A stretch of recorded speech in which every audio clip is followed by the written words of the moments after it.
Passionate about sustainability, energy, and climate? You're in the right place. Welcome to Energetic. I'm Maureen Cornelis, and together we will engage with people who dedicate their lives to climate justice and making a just energy transition happen. They may be activists, scientists, policymakers, or other enthusiasts, just like you. Let their life stories and insights inspire you to build a better future for people and the planet. And Louise, Sunderland, the co-author of the compelling report Flexibility for All, Pursuing Socially Inclusive Demand-Side Flexibility in Europe. Coming from distinct yet complementary backgrounds, Sophie is in energy law, policy, clean tech and innovation, and Louise in energy justice and policy development, they bring a unique and synergistic perspective to the table. Their collaboration sheds light on how demand-side flexibility can not only advance Europe's energy transition, but do so in a way that includes and benefits everyone, especially the most vulnerable. This episode will delve into the heart of socially inclusive energy solutions, guided by two of the most forward-thinking minds in the field. Louise, Sophie, welcome to the show. I'm so happy to have you here. Your expertise has shaped energy policy at the highest level, and I'm really delighted. So thank you and welcome to Energetic. Thanks, Marie. It's great to be here. Thank you for having us.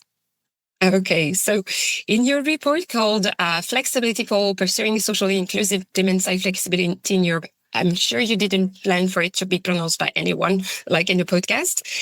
You have managed to integrate two different backgrounds and mindset. It must have presented unique challenges, especially in addressing those so complex issues like energy justice and the impact of policy and technical choices on everyday people. So what is your background in detail? How did you navigate your differing backgrounds and viewpoints to really enrich this conversation on demand-side flexibility? So I came to the subject of inclusive demand-side flexibility very much from the energy system perspective. So we've approached this from different sides of the coin. So, and it might help if I just really quickly explain what demand-side flexibility is. I know that you've had Jaap and Luca on the podcast talking about smart charging, EV smart charging, which is a really great example of demand-side flexibility. So demand-side flexibility is the ability of customers, energy customers, to choose when they draw energy from the power grid, responding to some kind of price signal or another incentive. So we've all got in our homes, when we use energy, we've got flexible, so non-time critical demand and time critical inflexible demand. So when I wake up in the morning, I want my coffee immediately. I've got 2 children under 6 and I need my coffee. That's not flexible. But when my coffee maker actually draws the power from the grid to make the coffee, it doesn't really matter to me. I've got a little jug that keeps it warm. So as long as I've got it when I want it, same as my dishwasher, as long as the dishes are clean when I need them, it doesn't really matter to me when the dishwasher is actually turning on. So that's a good example of how we can separate when we draw power from the grid to when we actually need it. Because really what we need is for the things in our home to be available when we want them. And from an energy system perspective, because we have lots of intermittent renewable energy, which means it works when the wind's blowing and the sun's shining, the grid is flooded with all this really low cost, renewable, clean energy. But what was shocking to me when I first joined the energy policy world, 17 years ago, is that we are not only do we still have fossil fuel generation, but we're still subsidising fossil generation to this day because we have a timing problem, because when the renewable energy is plentiful on the grid isn't necessarily when most people are using energy. And so when we have these cold, still periods where people are using energy, particularly in the evenings, we then pay fossil generators who are increasingly not being used very much. So they have to be subsidised to be kept there in the market to come on a standby, which means as customers, we're paying double because we're paying for all this amazing renewable generation, but we're wasting it a lot of the time because we're not matching our demand to that generation. And then we're subsidising fossil generation, which is stopping us from getting to net zero. And on top of that, the grid is like a motorway or a highway at peak time. Everyone's using it at the same time, which means we need to keep building out more and more of the highway, of the electricity system, when actually we could be saving lots of money by using it in a more efficient way. So it wasn't from the customer perspective. But when I first found out about demand side flexibility, it was actually because I was working in project financing for renewable generators. And I was realizing that these costs, these called imbalance costs, were really racking up the price of renewable energy. So when energy suppliers want to buy green energy to sell to us, they have to pay this huge surplus for imbalance risk, which means that they might buy this energy, but the customers might not be using it at the times when that renewable energy is actually generating. And so demand side flexibility is when we pay customers either directly through the grid operators paying customers through people called aggregators who collect lots and lots of customer flexibility and they sell it as a service, sort of like a virtual power station. That's called explicit demand side flexibility. So it's a flexibility market, the services. But most people in households, they engage in flexibility through their energy tariffs. So the energy supplier or another energy service provider will give them a cheaper rate of energy or some kind of cash back or financial savings if they use energy in a more efficient way that's more efficient for the grid. And I actually became general counsel for an energy startup that was engaging, a long time ago in demand side flexibility terms, 10 years ago. And I thought at the time, we're not even going to need a sales team because this is going to sell itself because it's saving the planet, it's saving people energy, it saves people energy in two ways. Firstly, because the more people engage in flexibility, the lower the cost of flexibility. And secondly, directly people save money on their bills, but then I discovered that actually that direct saving is much more difficult for people to access, and that's how we came to inclusivity. Yeah, that's where Louise' expertise come to the table, really, like this kind of reality check that the demand side flexibility. So as you said, it's about making the most out of the, let's say, renewable assets that we have and making sure that people use them at the same moment where they are available and making sure that they shift part of their consumption when actually there is abundant, as you said, decarbonized grid and so on. But Louise came with her background in energy justice and addressing energy poverty. So Louise, you come with a kind of reality check for this very rosy picture that our idea, Sophie, would have had. So, Louise, what are really the hurdles with demand side flexibility? Why isn't it taking off? Yeah, it's a really good question, and I think you're right. I kind of came with this very simple question, really, which was I was noticing some people were getting paid to move their energy demand. So I noticed some people, particularly electric car drivers, were able to access these tariffs where they were getting incredibly low rates of electricity, particularly overnight. At some times, they were even being paid to charge their cars up. And so, obviously, from the energy poverty, energy justice point of view, I'm thinking, there's some cheap electricity going. Why are we not managing to give that cheap electricity or free electricity to the people that really need it most? And so it was with this very, very sort of simple question that I sort of entered this subject. And of course, there are lots of reasons why we weren't, managing to prioritize lower income households for this cheap electricity. And as I started to sort of ask this simple question, I received from all the stakeholders I was talking to some of the big challenges and the big barriers. I think, probably the first one is that I was told is that, come on now, householders, nobody wants to be switching things on and off, getting up in the middle of the night and ironing your clothes or turning on the dishwasher, particularly people. I certainly don't want that. No, and particularly people with, maybe two jobs, a few children, quite complex, busy lives. This is just really not something we ought to be burdening people with. And that was obviously something very serious and we internalised. I think the second thing that I was told was that the way that people are rewarded for this moving your energy is generally through these tariffs, through electricity prices that change during the day. And that can be risky. So when we're used to having just one electricity price for every kilowatt we use, whenever we use that during the day or even the week and the month, moving to an electricity tariff, which when it's not predictable how much you're going to be spending, that's inherently risky. And for people who really can't afford to take those risks with their household bills, this was the other sort of pushback, almost the challenge that we were given to say, this is just not going to, the way it's done now, it's not going to work for lower income households. So first, it's annoying, and second, it's really this kind of aversion to risk that is inherently human. It's not only about people who are vulnerable or energy poor, but it's like for everyone. When you have the guarantee that something will be a certain price, it can be confusing, to have like a lot of uncertainties.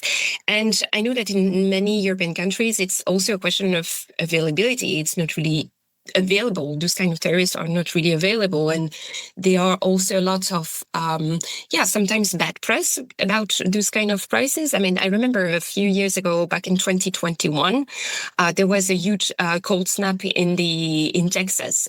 There was some articles that also crossed the Atlantic and came to Europe about the fact that some people ended up paying enormous bills for a very short period of time because they were on flexible tariffs. So I imagine that was a terrible publicity for the kind of demand side response. So how did you really build on each other's experience? Like one a little bit overly enthusiastic and very tech oriented and legal oriented, and the other one maybe a little bit pessimistic. I mean, you've worked together for many years, but you have this kind of very two different backgrounds as well. And I mean, you're quite a band, and it's also the second report that you write on flexibility. The other one was The Joy of Flex. I mean, the name was much easier to pronounce, I must say. It was somehow it was, this one comes a little bit as a reality check about can flexibility can it be joyful, and how do you make sure that happen and so I'm also interested in like the creative process that you decided to start and to implement together. So how do you create this kind of space where you could honestly open and share some doubts and questions, because you are both policy advisors, so somehow you also need to be very productive but constructive. Yes, and now I'm thinking that we should have given this paper a more punchy title. But so the paper's called Flex-ability for All, not just because we can't spell flexibility, but because it's the ability to flex. Is the missing piece for us. And as you say, there are some sort of basic enabling features of flexibility which aren't available to lots of households across Europe. And so Louise's, I would say realism rather than pessimism, reality check is very valid, because it requires, in order to engage in flexibility, you need a smart meter. A lot of the time. I mean, technically you don't always need a smart meter, but a smart meter definitely helps. It really helps to have an energy efficient house. And what happened in Texas is the homes there just weren't designed for minus 20 degrees Celsius temperatures. They was designed for a different climate, and not actually, it's a really important point that you raised, Marina, as we have more extreme temperatures and more unpredictable weather, energy efficiency and demand side flexibility actually go hand in hand, because the more energy efficient your house, the better insulation you have, the more able you are to retain that heat or that cooling elements of air conditioning if you live somewhere very hot, and able to keep your ambient temperature at a safe condition. And also, if you have those smart controls, you can kind of share the flexible assets. So if you live in a housing block and some of you have energy efficiency, some of you have solar panels, some of you might have a battery, you can all sort of band together to retain the safe temperatures and actually to help the grid to keep the lights on. So there was Texas, but also the polar vortex in New York. They used demand side flexibility to keep the lights on, to keep as many people safe, and also so that you can direct where the energy really needs to go to the hospitals and the schools, the essential places where people are gathering to stay warm. So flexibility is an essential part of resilience, adaptation, and particularly the people in the most vulnerable positions, also in the worst housing. So Louise has an energy efficiency background, and that really helped to educate me, because it's sort of a no-brainer in energy efficiency policy that you don't just keep subsidising people's bills, which ultimately go into energy companies. You actually give people the tools and the equipment to help lower their own bills by reducing their own energy demand on an enduring basis. And so together we try to apply the same logic to flexibility, like instead of just subsidizing bills through price caps. And in Texas, it would have helped if there had been some kind of price protection. Just because you have a dynamic time-varying tariff doesn't mean there shouldn't be a price cap. For example, the Octopus Agile tariff in the UK has a price cap, so the price can't go over a certain rate, just as the extra protection.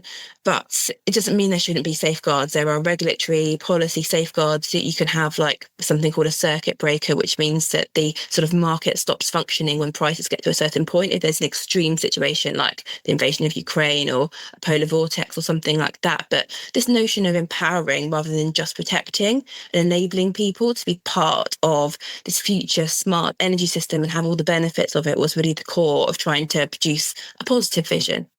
Yeah, I think what Sophie sort of illustrated is that although we come from these very, very different backgrounds, we were both really passionate about finding a solution to this. I think this is probably a piece of work. So first of all, to say we hadn't seen anyone else really tackle this question head on, this very simple question of how do we get this cheap or free electricity for lower income households. We hadn't seen many people addressing it. And I do think looking back, we'd completed our first piece of work together, The Joy of Flex, which looks much more at, how do we make sure that household level flexibility, which will be the biggest potential source of flexibility by 2030. So this is why we focus on households. It's huge. Europe needs household demand to be flexible. So we looked in this first paper at household level demand flexibility. How do we create the value, make sure the value is coming from the markets, and then how do we enable households to make sure they can respond to those value signals and actually move their demand? So we completed that piece of work, and then when there was this big question in both of our minds, which we were really passionate about. Okay, we know people are going to benefit for this, but how about the lower income households? And so I think going back to our collaboration, how it worked, the challenges we had was. We were both driven by the passion that we really wanted to answer this question. And we did bring these kind of complementary perspectives, me very much from the kind of household level and from the, assets in buildings. What technologies do we need in the buildings to enable people to move their demand? And Sophie very much from the kind of energy systems point of view and what tariffs and offers are people being exposed to. So I think it's really complementary, unique perspectives. On the other hand, it wasn't always easy. We speak slightly different languages, honestly. So I think there was a lot of kind of translating for each other, a lot of kind of introducing each other to different networks and stakeholders as well, which was really, really important because a big part of this project was obviously listening to other people, piecing together from the existing work. I think the other thing, and I would just reflect on this kind of more broadly when I work with a lot of colleagues across RAP to bring the kind of energy justice perspectives, is that it's really challenging. We work in very complex environments already and complex topics to do with the energy transition. When you layer onto that a kind of deep consideration of different household groups in vastly different situations with vastly different needs in different countries across Europe, and there's basically a huge amount of extra complexity and uncertainty. And that's it's deeply unsettling for people who are kind of used to being experts in their field. So I think there was this kind of need, to kind of build a lot of trust. And as I say, it was really just, I think, our passion for answering the question, or at least in part answering the question that drove us to a very successful collaboration. Yeah, that's really super inspiring also because, I've been also involved in projects related to demand-side flexibility, and sometimes my role has been just to ask questions. How do you plan on making that happen for the real people? And I remember this project I was working on in Ouagadougou in Burkina Faso. It was really about demand-side flexibility, and in developing countries, it makes a lot of sense because it allows to make the most out of the grid. And contrary to the example in Texas that we mentioned earlier, it's the peak of energy consumption is in the summer. So you have basically a lot of people who use their air conditioning at the same time. So it creates a lot of pressure on the grid, and the grid collapses, and you have like a shortage of electricity for hours, etc. Whereas if you try to implement at least a few areas of demand-side flexibility, you can make sure that there is less blackouts, at least for a certain of time. So it's really in those contexts, it's also, and I think that's one of the things we should really acknowledge is that demand-side flexibility, by allowing electricity to go where it's needed, can be a question of life or death for certain categories of the population. And one of the really key features of my intervention in that project was to recall my colleague that if you say that you're going to install a device to control somebody's consumption, nobody will want it. And instead, if you use certain approaches that are more collaborative, if you use the term monitor instead of control, people feel they have more leverage and more agency, and they become part of the solution, and they are way more willing to engage in a kind of pilot if it's not rolled out at the national level. So I see you both nod. I know our listeners can't see you, but you both nod. So I would really, really like to have your viewpoint really on this, and on some kinds of really practice that, like something maybe that you learned from each other about that really surprised you, like one or two takeaways that you both have from each other experience. Well, just the subject of control, I think, is really central to this whole thing, because some people will say, oh, just automate everything, and then all of the problems go away, and then people won't be running around turning things on and off, and there's an access issue. But also, as you say, people want to be in control. This is how people operate in their homes, and that's one interaction that Louise and I've had in terms of like, what are we aiming for here? Are we just aiming to sort of do no harm, like meet their energy transition goals in a way that doesn't make things worse, or are we actually trying to make things better for people and actually try and close a gap between the rich and the poor in this energy transition? And I think that's one key difference between the sort of social justice, energy poverty world that Louise comes from and the energy markets world that I come from. We only really in the energy crisis in the last few years have started thinking about energy justice as being a markets problem. It's what I was told as a competition lawyer is that our aim is to minimise the overall cost of the transition through competition, and then the social policy will kick in, and the difference between different customers will be dealt with sort of outside the market. But that's not really our job. We just need to not mess things up. So the role of the invisible hand somehow needs to be oriented in certain directions. Louise, what surprised you the most, really? I think perhaps the most interesting outcome or the learning from this work from me, and this is definitely something that Sophie's background brought, was just exactly who we can look to be these kind of intermediaries. Intermediaries is not a particularly fun word, but it's sort of the people that, or the organizations that a householder engages with in order to get the value of their flexibility, get paid or get whatever other benefit. And I suppose from my perspective, I've always thought about energy suppliers. The person we pay for our energy, that's usually who gives us our tariff, and that's usually been our way in, our main route.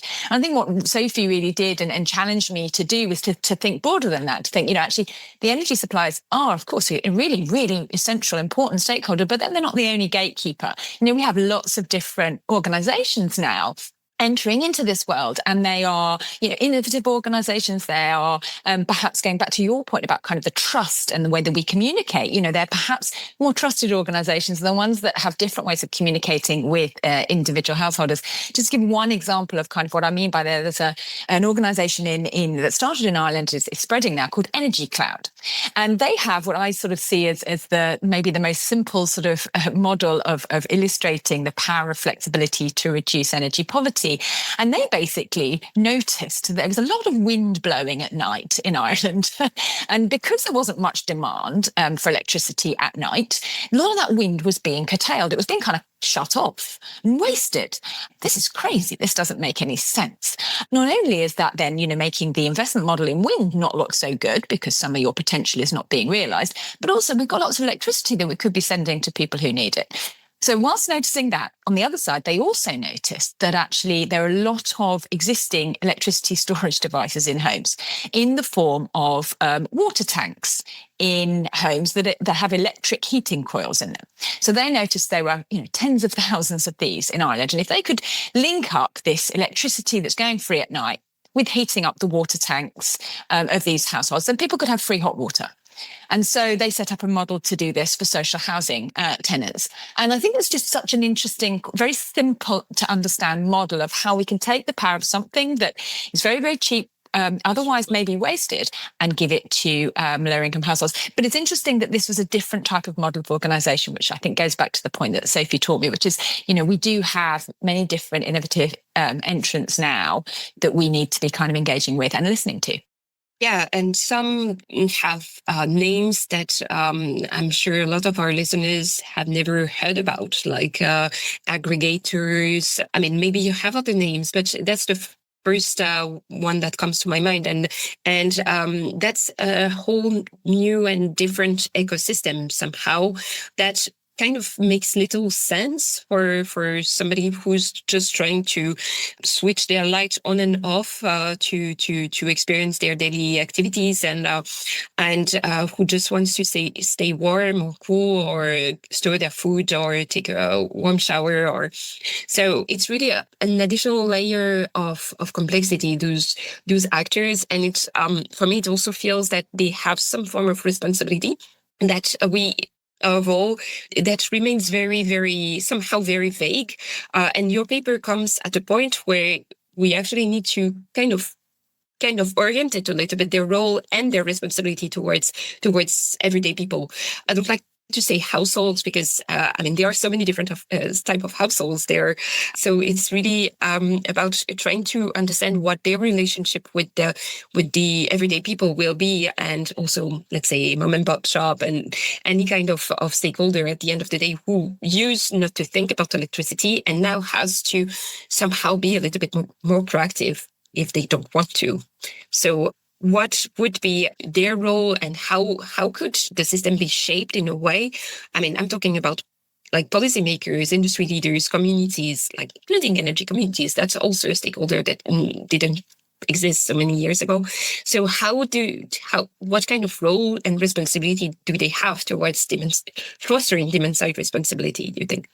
It's a really good question. I think although obviously this interface directly with the people is going to be really, really vital. And as you said, energy communities, aggregators, different types of service providers, as well as utilities and energy companies will be important in that group.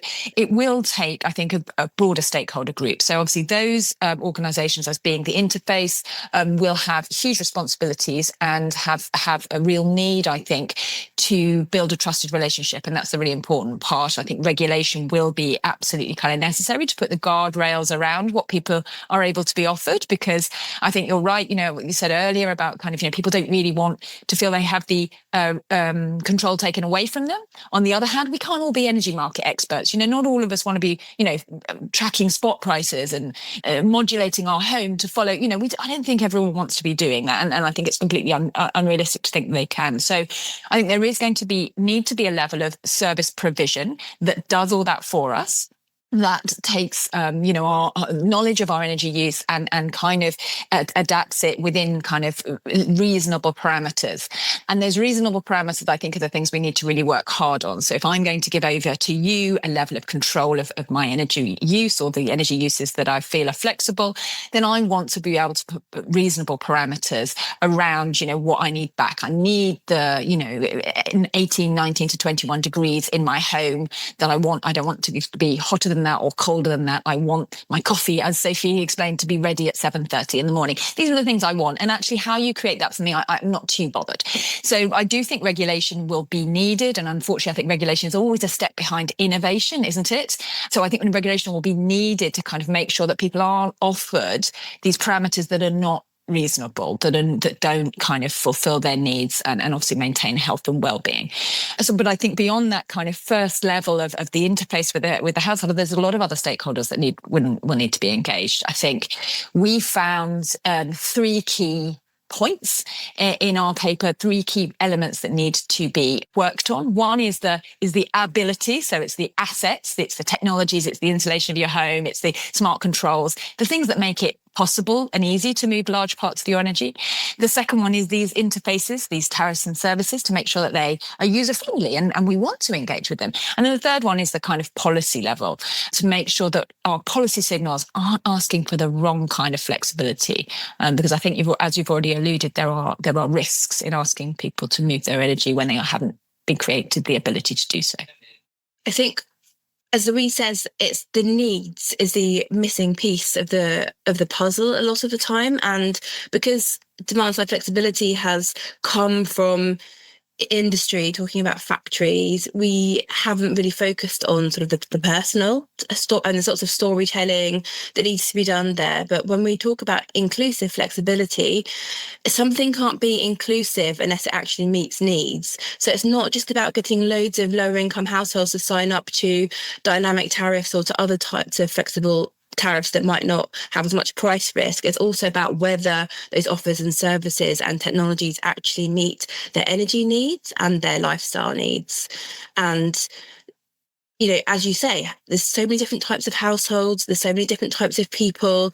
If you're a single parent with a child working shifts, you've got a different pattern, consumption pattern, probably to a retired couple living at home, even though you might have the same income. So you can't even just separate, these are lower income households, and so their needs look like this. There's a really great study by Energy Systems Catapult called Project Involve, when they look at how technology innovation tends to focus on the early adopters and their needs. And at the really early stages of technology innovation, what we call discovery stage, which is where we actually look at what is the problem, we're already shutting out huge parts of customers, and we're not looking at the needs of everybody and then designing the technologies and services to meet their needs. Lots of the pilot schemes that involve lower income households sort of give free technology to households, technologies that weren't designed around them. And when you actually look at the case studies, there are controls that are then put in the attic of the house, or nobody's explained how it's used. So something might be automated, but then it's not easy to override. And that's exactly what needs to be regulated and monitored. And I know you had Luca on talking about standards. That's really important. So interoperability, which is another techie word, but it just means that enabling lots of different third parties to come in and be able to plug their service and their technology in so that customers have as much variety as possible. But also that needs to be combined with proper regulation to make sure that people aren't being mistreated or missold products that are not going to actually meet their needs. And also the clarity, because just choosing a tariff in a service is going to become much more complicated. And we want it to be, because that means it's going to be diversity in terms of meeting people's needs. But we need a way of, in the future, we could be able to use things like artificial intelligence to actually look at the customers' their consumption patterns, their real data, and plug that into an algorithm that looks at all these different types of services and will tell you what you can save. Unless we have that open data and that interoperability and that safe, proper regulation, we won't be able to get to that point. So at the same time, it needs to get much more complicated behind the scenes, but much more simple and user-friendly in terms of the customer interface. And that's really the huge challenge here. Yeah, as you just said, it's about the behind the scene architecture, so that the kind of system and approach is genuinely inclusive of people's different background and expectations, and also allows for all those benefits to happen in a way that is very seamless. Yeah, that is really easy. Sorry, I wasn't sure of this word, but yeah, in a way that is easy and kind of for no regret approach. So now we are reaching the end of this really fascinating conversation. Thank you really so much. I would just like to ask you if you have like a few 2 or 3 recommendations or things you would like really different stakeholders, including policymakers, to kind of embrace, to make a flexibility and demand-side response happen for the people. And so, talking about policymakers, I don't think they are the only one taking the decision at the end of the day. So it's also about like the developers of service or product. What kind of recommendation would you have so that flexibility becomes really mainstream, like everybody starts doing yoga with their energy consumption? Yes, I like that concept. So I think being really intentional, and I think that's one of the very clear kind of recommendations that we make in the paper is when we're trying to sort of procure flexibility for the energy system. This is, I think, unfortunately still the way we're thinking about it. And actually, that's not the right way to think about it. We obviously need to be thinking about enabling first, making it a no-brainer, no regrets, as you've said. So I think being really intentional about which kilowatt hours we are procuring and really understanding how and where they are generated. So I think that's the first thing, kind of being clear. And we do set out in the paper, maybe Sophie will touch on this, some principles basically for sort of outlining what's good flexibility and maybe what's bad flexibility, because bad flexibility is people further rationing energy. Let's be clear about that. There is a risk that if we give people these kind of price signals, particularly if they can't avoid those price signals, then there's a further rationing risk. So I think really being absolutely intentional, listening to the social scientists, listening to the studies that sort of tell us about people's real needs, people's real barriers, people's real experiences. That's the first thing I think I would say. And then I think the second thing is it really just what echo Sophie was just saying around designing to be inclusive. Let's design not just for those early adopters, those kind of, generally more affluent people who have money to spend because that's where the early markets are. Let's actually design for a broader set of people who aren't those early adopters. So then actually we have better possibility to penetrate a full market and open up to everyone. So those would be my kind of headlines, maybe from the bottom down and then the top down and then the bottom up. Yes, absolutely. As Louise said, we don't have in policy terms, we don't have a vision for what inclusive flexibility looks like. And so when we're talking about good flexibility, bad flexibility, let's, instead of just having lots of barriers, which is what we currently have, let's actually turn that on its head and think about, well, what do we actually need to aim for then? We're at a really important juncture in energy markets design, and we've just had the Fit 55 package. So buildings, transport systems and energy markets are all changing in order to enable flexibility. How we and when we use energy is going to increasingly determine our bills rather than just how much we use. So the policy background is evolving, it's accelerating, and we need to make sure that the products and the services can keep up with the pace. We can't wait. In normal technology adoption, you can just, if it's an iPhone or something like that, you can just wait, see if everybody catches up, and it's not life and death, as you say, if they don't necessarily. But with energy, we really need to make sure we can't just wait for the market to catch up. This is a critical juncture. Decisions made now in terms of whether we prioritise inclusivity will determine how people experience energy in their homes and the bills they pay for generations to come. So it's about, at the inception of flexibility, regulatory regimes that are being introduced as a result of the clean energy package and the new energy markets design, making sure that it's upheld as a standard. So we have a sort of a social standard for flexibility, because the energy system doesn't see how this flexibility affects people. It only sees kilowatt hours. So that's why regulators, policymakers and service providers need to understand those metrics, and we need to have a way of monitoring that and making sure that we're doing better in terms of the experience of flexibility. And that means that we're going to get more of this amazing flexibility for the system, lower costs for everybody, and we're actually going to get to net zero in a way that brings everybody with us, rather than just having to keep subsidising bills to socialise our failure to bring everybody with us. And if I may, just to be really clear on getting these last few points, is that in the paper, we do set out our beginnings of the kind of principles that we think should be behind this sort of inclusive flexibility. And we created 4 principles. This is early on in this narrative. It's early on in this conversation. So we'd be really interested, over time to kind of hear other people's reflections on these. So I'm keen to air them. So the four are that flexibility, it needs to open up the benefits to the people that most need them. This was our starting point. This cheap electricity very simply needs to go to people who need it. The second one is that the way that we achieve this flexibility must be easy and stress-free for households. So not waking up in the middle of the night to do something. The third one is that we must procure flexibility in a way that enables energy savings and bill savings, but without sacrificing any comfort. Really important that we maintain our energy services at adequate levels.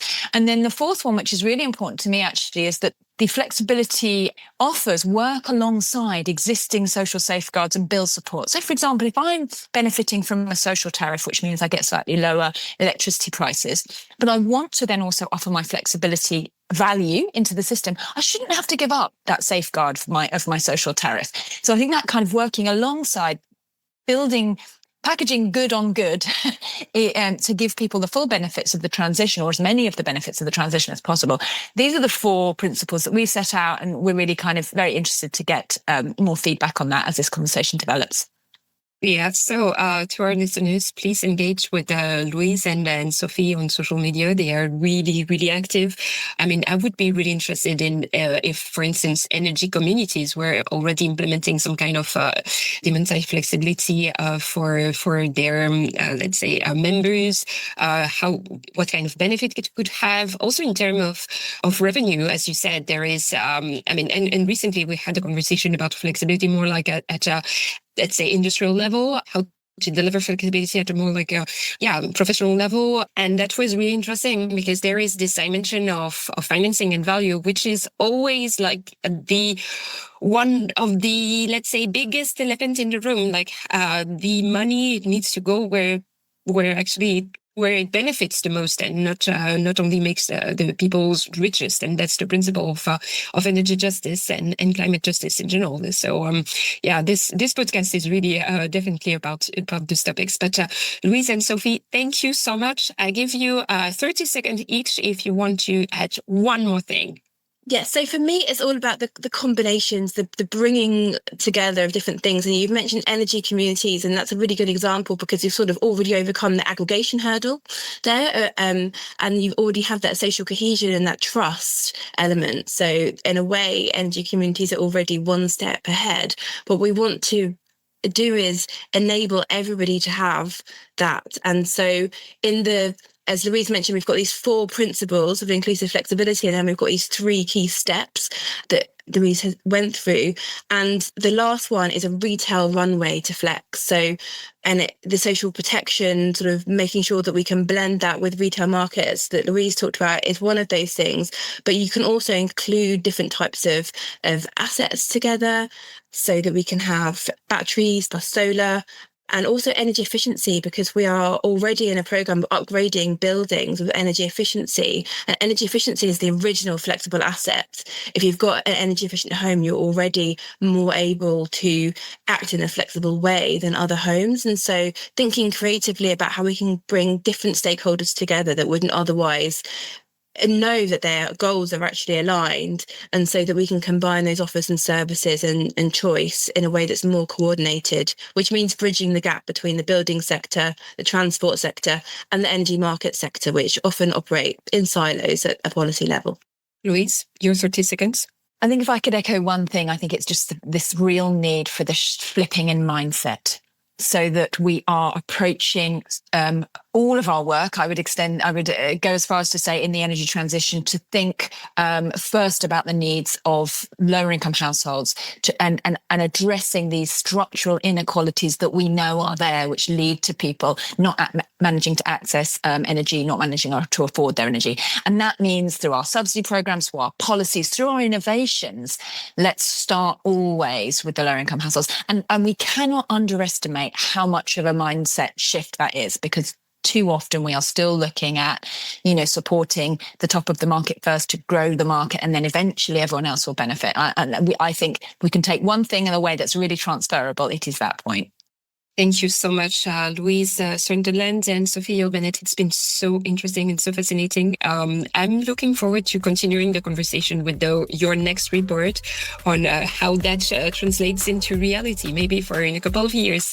Thank you so much and have a good day.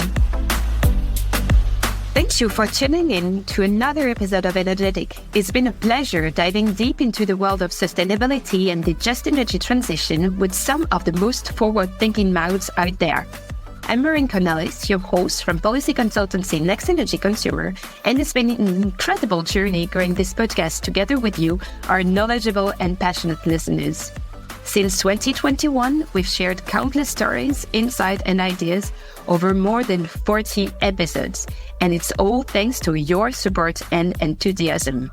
If you enjoyed our journey so far and want to help us keep the conversation going, why not support us on Patreon? Every bit helps us bring more inspiring content your way. Check out the show notes for the link. And hey, if you're a part of an organization that shares our passion for a sustainable and inclusive energy future, we're excited to explore sponsorship opportunities with you. It's a fantastic way to connect with a dedicated audience and make an even bigger impact together. Shout out to the fantastic Igor Mihailovich from Podcast Media Factory for his incredible sound design work, making every episode a joy to listen to. If you haven't already, make sure to subscribe to Energetic on your favorite podcast platform. And if you think a friend or a colleague could benefit from our episode, we'd love for you to spread the word. It helps us grow and keep the energy transition conversation alive. Sharing is caring. Follow us on Twitter and LinkedIn to stay engaged and update on all things energetic. Thanks once again for lending your ears. Until next time.